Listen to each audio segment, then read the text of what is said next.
Hello, everyone. Welcome to iCritic Live. This is the podcast where we talk about movies, pop culture, and life in between. I am Kevin T. Rodriguez, your host and the film critic of iCritic.net. And welcome to another hopefully fun podcast / video. So I am flying solo on this one. Actually, I normally fly solo. And I figured I would do something that maybe it's pointless, but it's kind of fun. So every year Crunchyroll does the anime awards, and these are basically what they sound like. These are awards they give out to anime. What's the best of the year? And it's not like the Oscars where like industry veterans vote for each other. This is kind of more like the People's Choice Awards, where basically anyone can vote. As long as you are a Crunchyroll member, you can vote for the anime awards. And heck, you might even be able to vote for them even if you're not a Crunchyroll subscriber. The only two awards you can't vote on are these special categories, which is a Special Achievement Award and the Presenter's Choice, because these are determined by an industry panel or a special guest of the show. And here's what we're going to do. The awards, the voting goes until January 25th at 5 p.m. So if you want to vote on this, that is your deadline to vote. And I figured, what the heck? I might as well share my vote. I might as well embarrass myself a little bit more by showing what I am going to vote for in this awards. And you can join me. And whether you agree or disagree, that's perfectly fine. I'm kind of curious to see what you will think of my choices. Now, it's really tempting to start off at the anime of the year, but we're going to actually work backwards. We're going to go from the bottom to the top, and we'll start with Best Voice Artist Performance in English. So here are the nominees. We have Amanda Lee. I love Amelie. Natalie Van Sistine, Zach Aguilera, Zena Robinson, Sungwon Cho, aka Pro ZD, and Jeremy Lay. Now, here's something that's a little annoying. I guess this is what the video's for. Does the video actually tell you? Yes, so the video tells you who the performance is. Marin Kitagawa. Let's see what Natalie Van, if what her performance is. Your Forger. Yeah, that's a tough one. I was almost hoping that would be someone else, because this would be an easier choice, because I really want to vote for Amelie, because I really like Amelie, but I'm gonna go. Oh, so this helps. Actually, this is really nice. They show the characters, and that's a tough one too. Oh boy, boy, I really wish they separated this into the male and the female. I'm gonna go with Natalie Von Sistine, and I guess I've got to put in my Gmail, so we'll do that, and you can send me emails at that address too if you want. Vote. Your vote was submitted. Okay. Next category. Oh, nope. We're going backwards. Okay, so the Best Voice Artist Performance in Japanese. This one I do not have to think about at all. It's Atsumi Tanizaki. So gonna vote for her. All right. And I see that's how that's gonna work. So let's do the Best Romance. This is another easy one for me.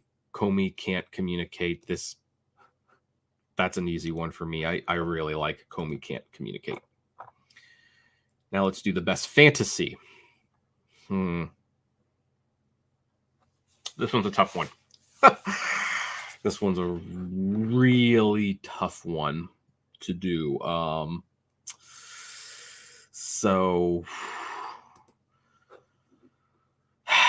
Welcome back, Joshua. I'll just say I thought the My Little Pony movie was okay. That's the only non anime related question I'm going to answer today, but I thought the My Little Pony movie was okay. All right, I'm going to have to do a little bit of process of elimination. I'm going to have to eliminate this because it's basically the movie cut into a TV season, and I think that's cheating, which means it comes down to a ranking of King's Court 2 and Made in Abyss, The Golden City of Scorching Sun. I'm going to pick the ranking of Kings. So that's the Fantasium. Let's see here. What's drama?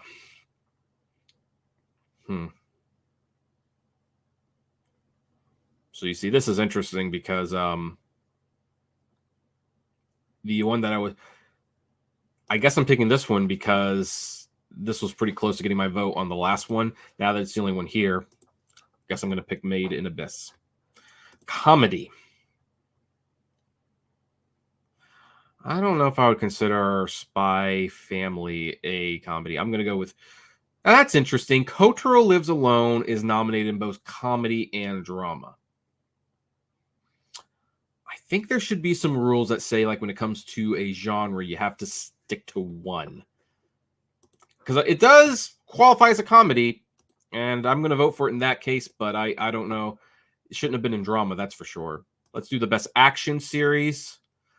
So this one's pretty obvious, especially when you eliminate Demon Slayer, because, again, that's a movie turned into a set of episodes. So we're going to pick Spy Family because that's like the most obvious choice.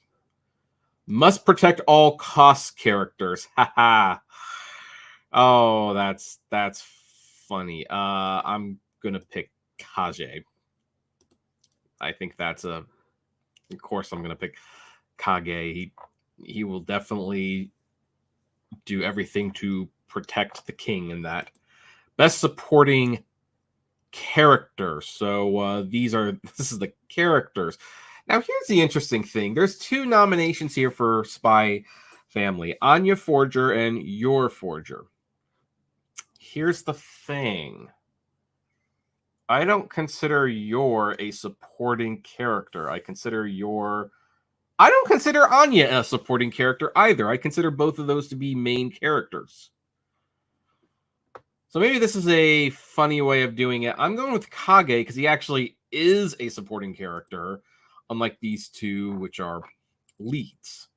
Now we have best main character. Okay, so interesting. Lloyd Forger, they consider him to be the main character. Yeah, I think I'll go with him. This is the king, right? Yeah, I mean, as much as I like that show, the lead character is kind of the weakest character in that show, so we'll go there. Best director. Well, again, we're going to exclude Demon Slayer. So in this case, I'm going to go with Hiroyuki Imaishi for Cyberpunk because the direction in that was absolutely amazing. Absolutely amazing. Best anime song.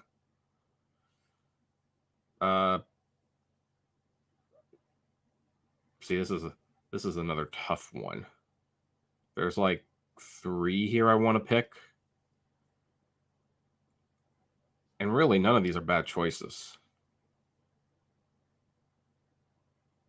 You know, I'm going to pick New Genesis from the One Piece Red film, primarily because out of all these songs, that's the only one that I can think of off the top of my head that actually has relevance to the story. Let's go to film. So we have Bubble, Inu-Oh, Red Priest film. These are some really good choices. Except for Inu-Oh. That one, despite the Golden Globe nomination, I actually consider that I can consider that one of the worst films of the year, potentially. I am going to go... Do I really want to go that one? You know, I'm going to go Little out of left field here. I'm going to pick the Deer King. Because I think the Deer King was actually very underrated. So I'm going to give the Deer King some love. All right. The best score. So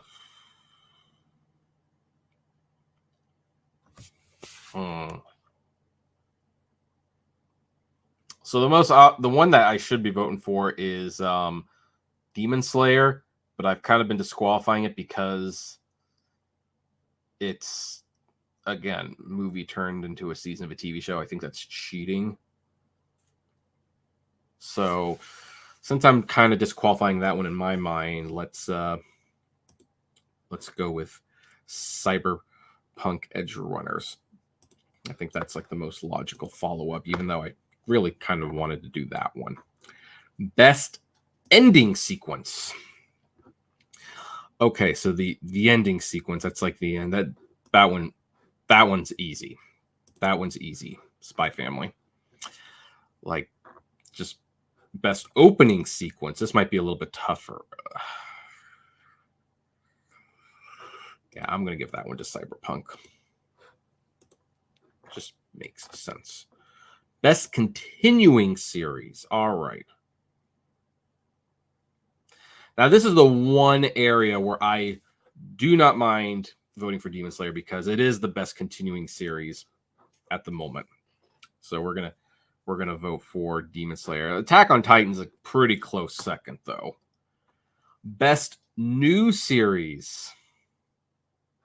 I'm gonna go with Spy Family. Best animation. See, this is why I have to keep this qualified, because it would be Demon Slayer. But again, it was a movie first. That's cheating. So it's going to be Cyberpunk and Edge Runners. That's where it has to go. Best character design. Well, in my opinion, Rankings of Kings should not have been nominated in this case because that's not even close. That's like, this is just, the animation is not the best feature of that. Yeah, we're going with Cyberpunk again. By the way, Cyberpunk's on Netflix. You can watch this. Okay, we have best original anime. These are animes that have not been based on a manga. I am going with the Orbital Children. I thought that was a pretty unique. And now, anime of the year. Well, considering the choices that I've been given, I'm going to go with Spy Family. Like, of those 6, those are definitely the best. All right. I'm done. This is what my ballot looks like. So, if it were up to me, Spy Family would be the big winner. I would be giving it, let's see here, 6 awards. Cyberpunk would follow. I'd be giving that 5 awards. And then Rankings of Kings would be 3. And then most everything else got 1. So, yeah. Now let's tweet it out. I know that no one can. Oh, that's right. Anyway, I'll share that later. But anyway, those are those are going to be our votes. Have you ever watched One Piece anime or Dragon Ball? Oh yeah, of course. They're great, especially Dragon Ball.